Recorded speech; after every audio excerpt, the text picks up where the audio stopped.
हरे कृष्णा राधे राधे दोस्तों, आप सभी का मेरे इस यूट्यूब चैनल में हार्दिक स्वागत है। दोस्तों, आज की इस वीडियो में मैं आपको कार्तिक मास महात्म का 17वां अध्याय श्रवण करवाने जा रही हूँ। इसके पहले के 16 अध्याय मेरे चैनल पर अपलोड है, आप वहाँ पे जाके श्रवण कर सकती हैं। तो चलिए आज की कथा हम प्रारंभ करते हैं।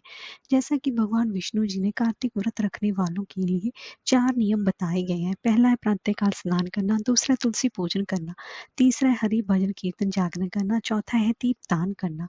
उसके बारे में जानकारी मैं आपको ऑलरेडी पिछली वीडियोस में दे चुकी हूँ। आप कार्तिक महीने में कौन सी वस्तुओं का त्याग किया जाता है उसके बारे में आपको थोड़ी सी जानकारी देने जा रही हूँ। उसके बाद आज की कथा का हम अध्याय प्रारंभ करेंगे।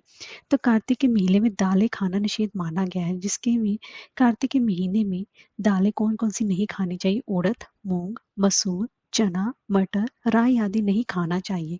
और इसके साथ साथ कार्तिक के मास में बैंगन खाना भी काफी अशुभ माना जाता है। इन सभी चीजों का कार्तिक के महीने में त्याग किया जाता है। तो चलिए आज की कथा हम प्रारंभ करते हैं।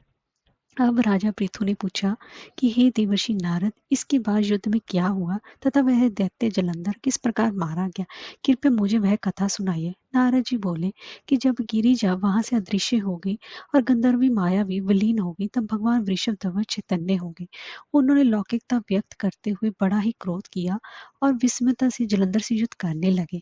जलंधर शंकर के बाणों को काटने लगा, परंतु जब काट ना सका तब उसने उन्हें मोहित करने के लिए माया की पार्वती का निर्माण कर अपने रथ पर बांध लिया तथा अपनी प्रिय पार्वती को इस प्रकार कष्ट में पड़ा देख लौकिक लीला दिखाने वाले भगवान शंकर भी व्याकुल हो गए।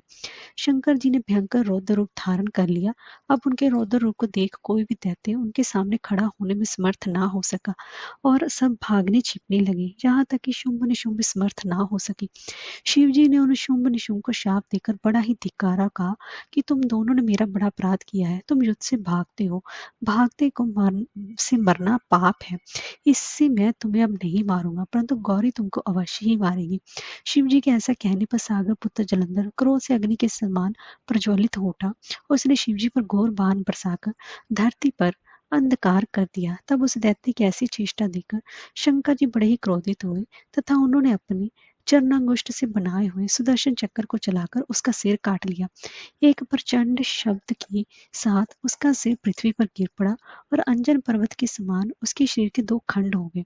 उसके रुधिर से संग्राम भूमि व्याप्त हो गई और शिव आगे से उसका रक्त और मांस महारौरव में जाकर रक्त का कुंड हो गया तथा उसके शरीर का तेज निकलकर शंकर जी में वैसे प्रवेश कर गया जैसे वृंदा का तेज गौरी के शरीर में प्रविष्ट हुआ था।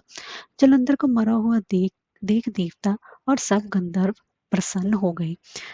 अब ब्रह्मा आदि देवता नमस्तक होकर भगवान शिव की स्तुति करने लगे। वे बोले कि हे देवादिदेव, आप प्रकृति से परे पार ब्रह्म और परमेश्वर है। आप निर्गुण निर्विकार व सबके ईश्वर होकर भी नित्य अनेक प्रकार के कर्मों को करते हैं। सो हे प्रभु, हम ब्रह्म आदि समस्त देवता आपके दास हैं। हे शंकर जी, हे देवेश, आप प्रसन्न होकर हमारी रक्षा कीजिए। हे शिव जी, हम आपकी प्रजा हैं तथा हम आपका सदैव आपकी शरण में रहते हैं। नारद जी राजा पृथु से बोले कि जब इस प्रकार ब्रह्मा आदि समस्त देवताओं एवं मुनियों ने भगवान शंकर जी की अनेक प्रकार से स्तुति करके उनके चरण कमलों का ध्यान किया, तब भगवान शिव देवताओं को वरदान देकर वहीं अंतर ध्यान हो गए। उसके बाद शिव जी का यशोगान करते हुए सभी देवता प्रसन्न होकर अपने अपने लोक को चले गए। भगवान शंकर के साथ सागर पुत्र जलंधर का युद्ध चरित्र पुण्य प्रदान करने वाला तथा समस्त पापों को नष्ट करने वाला है। ये सभी सुखदायक और शिव को भी आनंददायक है। इन दोनों ख्यालों को पढ़ने व सुनने वाला सुखों को भोग कर अंत में अमर पद को प्राप्त होता है। हरे कृष्णा, राधे राधे।